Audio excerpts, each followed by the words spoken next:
Bayangkan, seorang gadis kecil tumbuh di tengah tumpukan sampah, belajar dengan buku bekas, ditemani cahaya redup lampu minyak.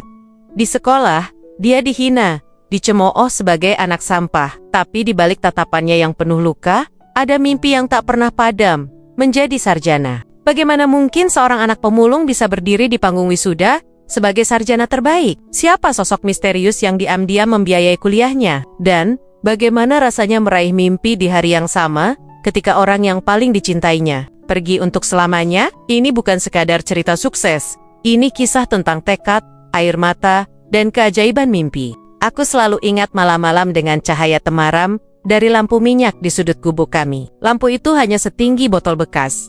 Sumbu kecilnya bergetar karena angin yang masuk dari celah dinding bambu. Panasnya menempel di kulit. Tapi, aku tetap duduk bersila di lantai yang dingin, membuka buku bekas yang kusam, buku yang ditemukan ibu di tumpukan sampah sore tadi. Di halaman pertama ada coretan nama anak orang. Entah siapa. Bagi mereka, buku itu mungkin sampah. Tapi bagiku, buku itu adalah jendela kecil untuk melihat dunia yang lebih luas. Ibu sedang merapikan karung-karung besar berisi botol plastik. Tangannya hitam karena debu, tapi wajahnya penuh keteguhan. Belajarlah terus, Endik, katanya sambil menatapku. Ibu nggak bisa kasih kamu apa-apa, tapi kalau kamu pintar, kamu bisa keluar dari sini. Kata-kata itu seperti mantra. Mungkin sederhana, tapi selalu membuatku ingin membuktikan bahwa kami bisa lebih dari sekadar si pemulung di sudut kota yang jadi bahan ejekan. Setiap pagi aku membantu ibu memulung. Kami berjalan di gang-gang sempit, mengumpulkan botol plastik, kardus, atau kaleng bekas. Saat teman-temanku di sekolah mungkin sedang sarapan roti atau nasi hangat, aku sudah berkeringat mendorong gerobak bersama ibu. Kadang, aku malu saat ada teman sekolah yang melihatku di jalan. Mereka tertawa dan berbisik-bisik. Itu si Cindy, anak sampah, kata mereka sambil menutup hidung pura-pura jijik. Sakit rasanya, seperti ada batu besar yang menghantam dada. Tapi ibu selalu bilang, jangan dengarkan omongan mereka. Omongan orang gak bikin kamu kenyang. Sekolah bagiku adalah tempat penuh rasa campur aduk. Aku suka belajar. Aku suka membaca cerita di buku pelajaran dan mendengarkan guru menjelaskan hal-hal baru. Tapi sekolah juga tempat di mana aku sering merasa kecil. Seragamku kusam, jahitannya sudah 3 kali bolong, tas kainku penuh tambalan. Ada anak-anak yang sengaja mendorongku di lorong kelas, lalu tertawa.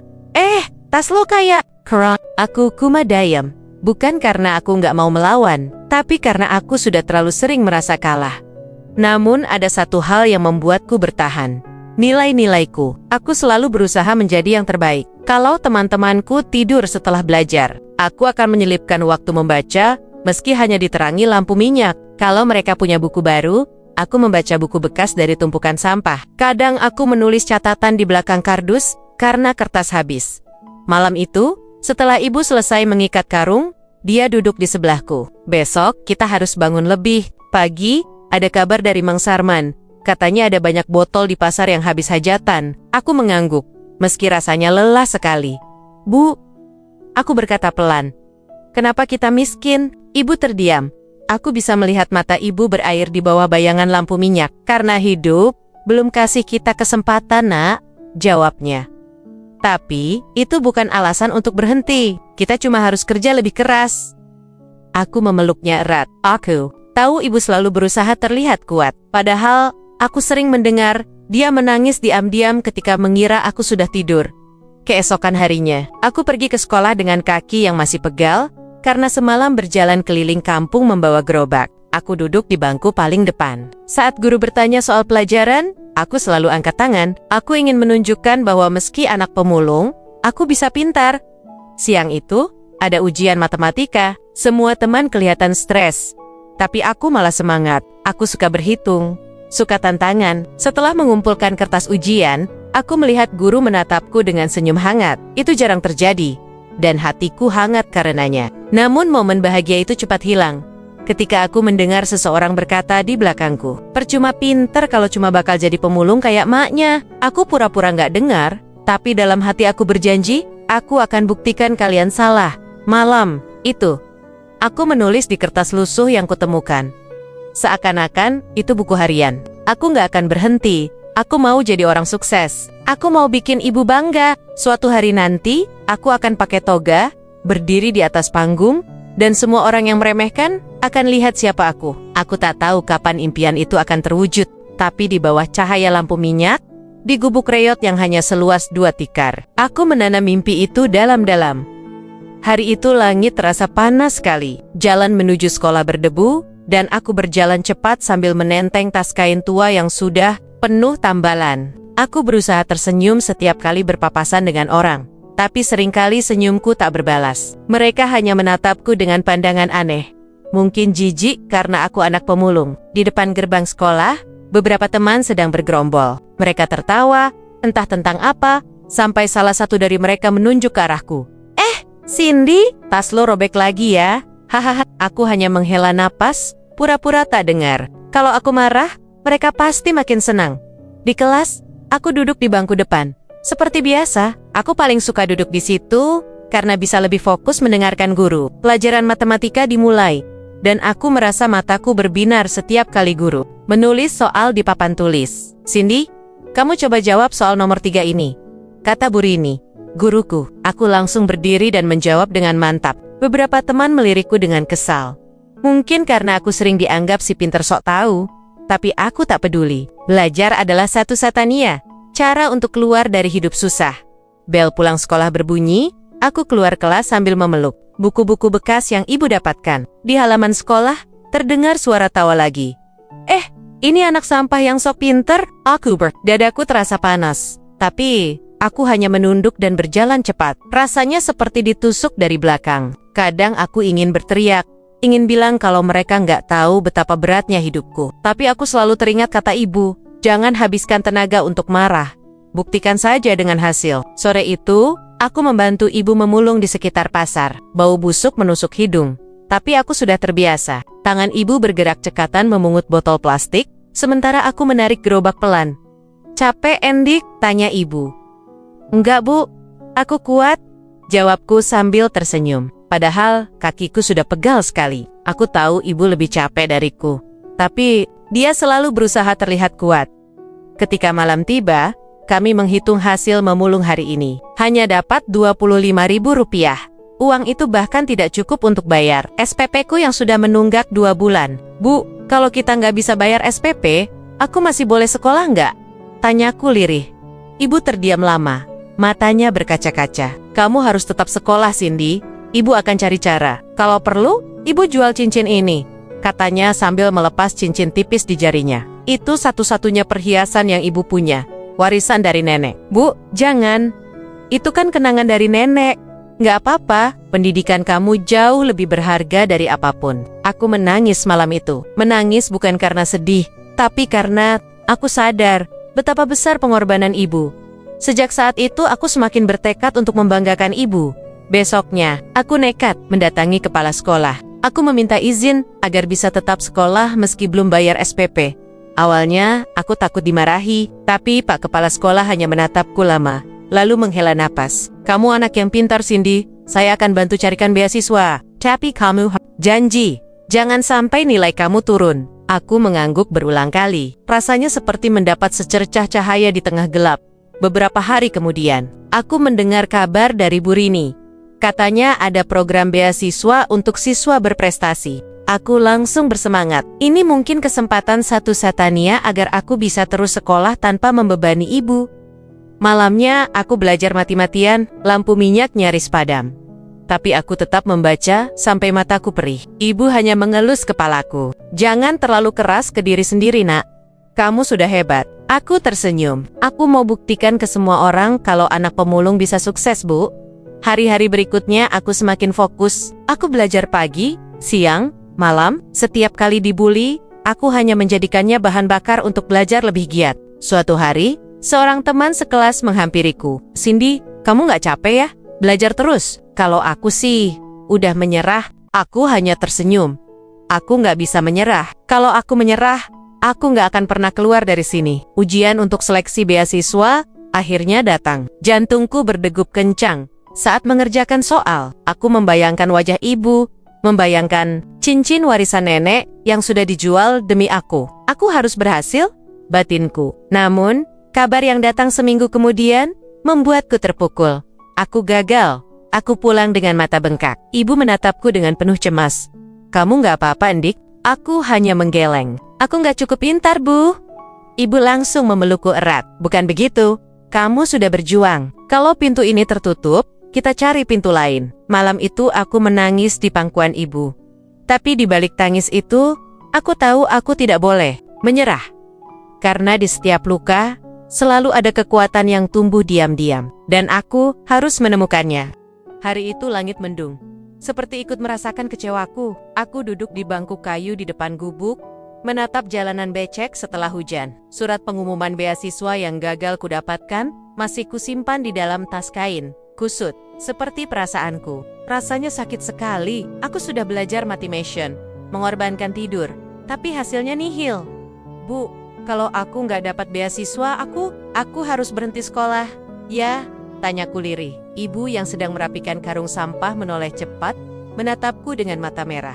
Jangan pernah bilang begitu, Cindy. Selama ibu masih bisa memulung, kamu harus sekolah. Kita cari cara lain. Aku mengangguk, tapi hatiku penuh keraguan. Beberapa teman sekolah sudah mulai mengejekku lagi. Mereka tahu aku gagal. Di kantin, ada yang sengaja berkata keras-keras. Lihat tuh, si Cindy gagal beasiswa. Katanya pinter? Halah, cuma pinter cari sampah. Aku pura-pura tak dengar, tapi lidahku terasa pahit. Kenapa dunia sekejam ini? Hari-hari berikutnya terasa berat. Uang SPP menumpuk. Bu Rini mencoba membantuku dengan meminjamkan buku pelajaran baru. Kamu anak yang luar biasa, Cindy. Jangan biarkan satu kegagalan bikin kamu berhenti, katanya dengan lembut. Aku bisa mengangguk sambil menahan tangis. Namun, rasa putus asa makin besar. Suatu malam, aku duduk di tumpukan kardus, di samping gerobak sampah. Lampu jalan redup dan suara motor lalu lalang terdengar jauh. Aku menangis pelan, memeluk lutut. Apa artinya mimpi kalau semua pintu tertutup? Aku cuma anak pemulung. Mungkin mereka benar. Aku nggak akan pernah jadi siapa-siapa. Ibu datang dan duduk di sampingku. Wajahnya letih, tapi senyumnya tetap hangat. Kamu tahu nggak, Ndik? Kenapa? Ibu terus kerja walau capek. Aku menggeleng. Karena ibu percaya, kerja keras nggak pernah bohong. Hidup ini memang keras. Tapi kalau kamu berhenti sekarang, semua perjuangan kita sia-sia. Aku terdiam. Kata-kata ibu menusuk, tapi juga menguatkan. Keesokan harinya, aku kembali ke sekolah. Aku memutuskan untuk fokus. Meski tanpa beasiswa, aku tak tahu sampai kapan bisa bertahan. Saat pulang, aku melewati sebuah warung kecil di dekat tempat pembuangan sampah. Di sana ada seorang lelaki tua, Pak Wira, pemilik lahan sampah tempat ibu sering memulung. Ia memanggilku. Cindy, sebentar. Aku berhenti. Agak bingung. Lelaki itu jarang bicara denganku. Kamu mau kuliah nanti? Tanyanya tiba-tiba. Aku tertagun. Saya nggak tahu, Pak. Sekolah SMA saja mungkin nggak bisa lanjut kalau nggak ada beasiswa. Pak Wira menatapku lama lalu tersenyum. Tipis. Kamu anak pintar. Kamu ingat, orang pintar itu bisa ubah nasib. Jangan berhenti ya. Aku hanya mengangguk pelan. Kata-katanya aneh, tapi entah kenapa membuatku merasa sedikit lebih berani. Malam itu, aku menulis lagi di buku lusuhku. Aku gagal sekali, tapi bukan berarti aku kalah. Aku akan coba lagi. Aku akan buktikan kalau anak pemulung bisa bermimpi setinggi langit. Beberapa minggu kemudian, sebuah kabar mengejutkan datang dari sekolah. Bu Rini memanggilku ke ruang guru. Cindy, ada donatur yang mau membiayai sekolahmu sampai tamat. Katanya dia kagum dengan semangat kamu. Aku ternganga. Donatur? Siapa, Bu? Bu Rini tersenyum, tapi menggeleng. Dia tidak mau disebutkan namanya.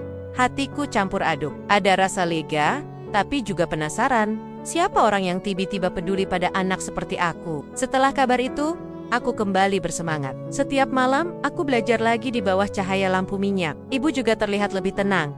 Lihat kan, Ndik, Tuhan itu gak pernah tidur. Selalu ada jalan buat orang yang gak menyerah, katanya sambil mengusap kepalaku. Namun, di balik rasa syukur, aku juga merasa tertantang. Kalau ada orang yang percaya padaku, aku harus lebih keras lagi. Aku harus buktikan kalau aku layak. Aku masih ingat hari ketika pengumuman kelulusan SMA ditempel di papan sekolah. Mataku mencari namaku dengan degup jantung tak karuan. Dan ketika aku melihat Cindy lulus dengan peringkat 1, rasanya kakiku gemetar. Aku hampir menangis. Semua malam panjang dengan lampu minyak, semua ejekan, Semua rasa malu, seolah terbayar di detik itu. Bu, aku lulus. Aku ranking 1. Aku berlari pulang ke gubuk. Napasku memburu. Ibu memelukku erat. Matanya berkaca-kaca. Ibu selalu tahu kamu bisa, nak. Kamu hebat. Namun, rasa bahagia itu hanya bertahan sebentar. Di balik kelulusan, ada masalah baru. Kuliah, payak, jauh lebih mahal. Aku bahkan tak berani bermimpi masuk universitas. Tapi Bu Rini datang ke rumah suatu malam, membawa kabar yang seperti mimpi. Cindy, ada program beasiswa penuh dari sebuah yayasan. Aku sudah rekomendasikan kamu, katanya dengan senyum lebar. Aku hampir tak percaya. Beasiswa penuh? Iya, kalau kamu diterima, semua biaya ditanggung sampai lulus kuliah. Aku menatap ibu. Dan ibu hanya mengangguk sambil menahan air mata. Lihat, Andy, jalan itu selalu ada untuk orang yang gak menyerah, katanya.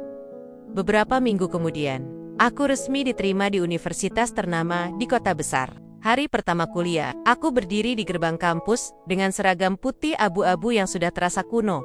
Dibandingkan mahasiswa lain dengan baju mahal, aku merasa kecil. Gedung-gedung kampus menjulang tinggi, berkilau dengan jendela kaca besar. Di mana-mana ada anak-anak muda dengan laptop baru, tas bermerek, dan sepatu mahal. Aku hanya membawa tas kain yang sudah berkali-kali dijahit ibu. Saat memasuki kelas, aku langsung merasa asing. Ada yang saling mengenalkan diri. Sebagian tertawa, riang. Aku duduk di pojok, menatap buku catatan lusuhku. Kamu dari mana? Tanya seorang mahasiswi dengan rambut lurus mengkilap. Dari SMA di pinggiran kota, jawabku pelan. Oh, dia tersenyum tipis, lalu kembali sibuk dengan ponselnya. Rasanya seperti ada dinding tebal memisahkan aku dari mereka. Malamnya, aku menelpon ibu. Bu, aku minder. Semua orang di sini kayaknya pintar dan kaya. Aku takut nggak bisa bertahan. Ibu hanya tertawa kecil. Kamu itu unik, Cindy. Kamu udah melewati hal-hal yang jauh lebih susah. Kalau cuma minder sama mereka, jangan. Ingat, kita ini nggak kalah sama siapapun. Hari-hari kuliah terasa berat. Aku harus bekerja sambilan di kantin kampus untuk sekadar punya uang makan. Kadang aku pulang dengan tubuh lelah, lalu belajar sampai larut malam di kosan kecil yang kubayar dengan sisa uang kerja. Tapi aku tak berani mengeluh. Setiap kali lelah, aku ingat wajah ibu dan perjuangan kami. Suatu sore, aku sengaja mampir ke rumah ibu di kampung. Saat sedang minum teh bersama, Pak Wira, lelaki tua pemilik lahan sampah, datang. Dia membawa sebuah kantong plastik berisi buah. Cindy, aku dengar kamu kuliah ya? Hebat sekali, katanya dengan senyum hangat. Aku tersipu. Iya, Pak, doakan saya lancar kuliahnya. Pak Wira menatapku lama.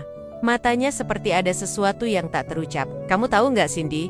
Kamu itu anak yang luar biasa. Jangan pernah berhenti mengejar mimpi. Beberapa hari kemudian, sebuah kejutan datang dari pihak kampus. Aku dipanggil ke ruang administrasi untuk bertemu perwakilan yayasan beasiswa. Saat aku masuk, aku terkejut melihat sosok Pak Wira duduk di sana.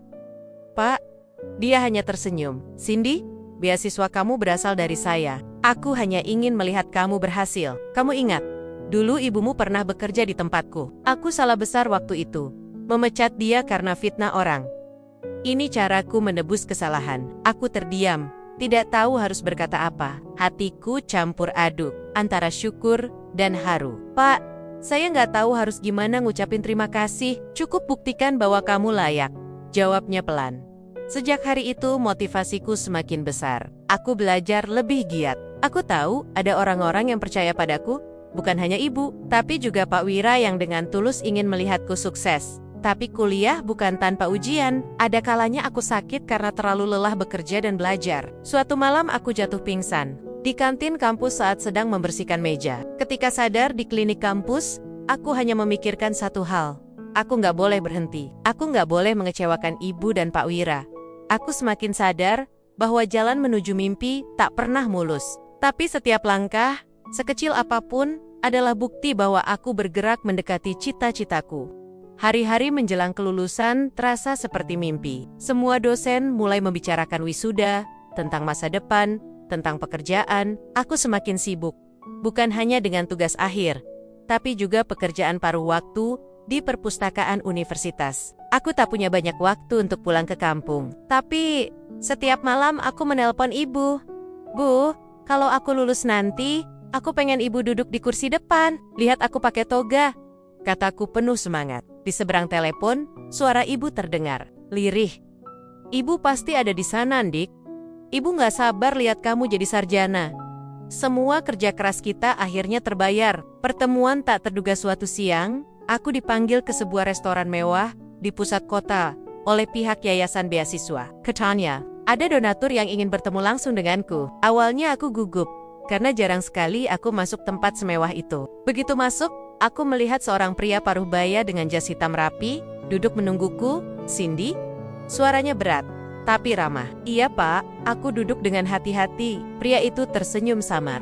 Aku, ayahmu. Jantungku seakan berhenti. Berdetak, ayah, aku tidak mengerti. Dia menatapku dengan mata yang hampir berkaca-kaca. Namaku Arman. Aku, dulu meninggalkan ibumu saat dia mengandung kamu. Aku, pengecut, dan sekarang aku ingin menebus kesalahan. Darahku mendidih. Wajah ibu terbayang di kepalaku. Semua malam penuh keringat dan air mata. Semua kerja kerasnya membesarkanku sendirian. Kenapa baru sekarang? Tanyaku dengan suara bergetar. Aku muda dan bodoh waktu itu. Aku takut, Cindy, tapi sekarang aku ingin membantumu. Kamu anakku. Aku bisa memberimu semua yang kamu mau. Uang, pekerjaan di perusahaanku, bahkan rumah baru untuk ibumu. Aku menatapnya tajam. Tidak, Pak. Terima kasih. Tapi semua yang aku capai adalah dari keringat aku dan ibu. Aku nggak butuh apa-apa dari Bapak. Wajahnya pucat. Cindy, dengar dulu. Tidak. Kalau Bapak benar-benar peduli, Bapak nggak akan meninggalkan ibu dulu. Aku meninggalkan restoran dengan air mata menetes tanpa sadar. Rahasia ibu terungkap malam itu. Aku pulang ke kampung. Aku butuh melihat ibu. Saat aku menceritakan pertemuan itu, ibu terdiam lama. Wajahnya penuh luka lama. Bu, ibu nggak pernah cerita? Tanyaku, menahan tangis. Ibu menghela napas. Karena itu masa lalu yang ibu nggak mau kamu bawa di hatimu. Ayahmu dulu adalah pengusaha muda. Kita pernah hidup lebih baik. Ibu dulu guru di sekolah dasar. Tapi ibu difitnah oleh teman ibu sendiri, dituduh menggelapkan uang sekolah. Padahal itu bohong. Ibu kehilangan pekerjaan, kehilangan nama baik.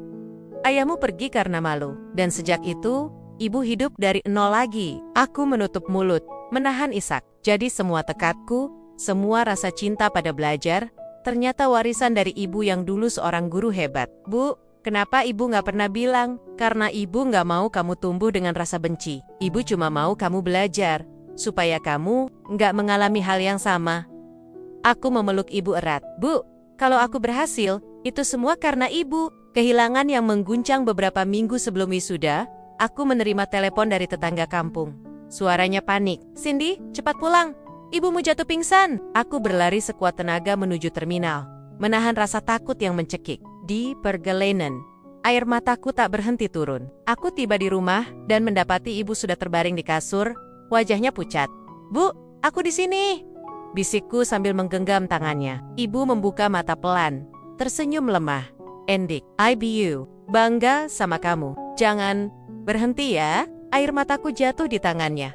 Bu, jangan ngomong gitu. Ibu harus kuat. Kita hampir sampai di mimpi kita. Namun malam itu, ibu pergi, tenang, tanpa suara, meninggalkanku dengan karung mimpi yang belum sempat kubagikan padanya. Dunia runtuh. Aku duduk sendirian di gubuk kami, menatap foto ibu muda dengan senyum yang dulu ku kenal. Bu, aku janji akan tetap maju. Aku akan wisuda, dan aku akan bawa foto ibu ke panggung. Kita akan menang bersama. Hari itu, aula besar universitas dipenuhi lautan toga hitam. Semua orang tersenyum bangga. Tapi bagiku, senyum itu terasa berat. Aku berdiri di antara ratusan mahasiswa lain dengan dada bergetar, menggenggam erat foto ibu yang kusimpan di dalam map toga ketika namaku dipanggil. Cindy, sarjana terbaik fakultas, tepuk tangan menggema. Aku melangkah naik ke panggung, tapi hatiku seolah tertinggal di gubuk reyot di kampung. Aku menatap ke kursi tamu, berharap bisa melihat ibu tersenyum. Tapi kursi itu kosong. Yang ada hanya bayangan wajah ibu dalam ingatanku. Air mataku menetes. Aku mengangkat foto ibu, memeluknya di depan semua orang. Ini untukmu, Bu, bisikku. Tawaran tak terduga setelah wisuda, aku diundang oleh pihak universitas ke sebuah pertemuan resmi. Di sana, seorang pria berdiri dengan jas mewah. Dia ayah kandungku, Pak Arman. Selamat Cindy, kamu luar biasa. Perusahaan kami ingin merekrutmu langsung sebagai manajer muda, katanya dengan senyum canggung. Aku menatapnya lama. Dulu, aku mungkin ingin marah. Tapi sekarang, aku hanya merasa lega. Terima kasih, Pak.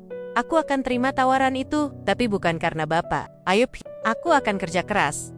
Karena aku ingin buktikan pada dunia bahwa anak pemulung bisa berdiri di tempat setinggi ini. Pak Arman menunduk, terlihat menahan haru. Kembali ke kampung halaman beberapa minggu setelah wisuda, aku pulang ke kampung. Gubuk reot kami tetap berdiri di sudut kota, tapi kini terasa hampa tanpa ibu. Aku duduk di depan gubuk, memandangi anak-anak kecil yang bermain dengan kaki telanjang.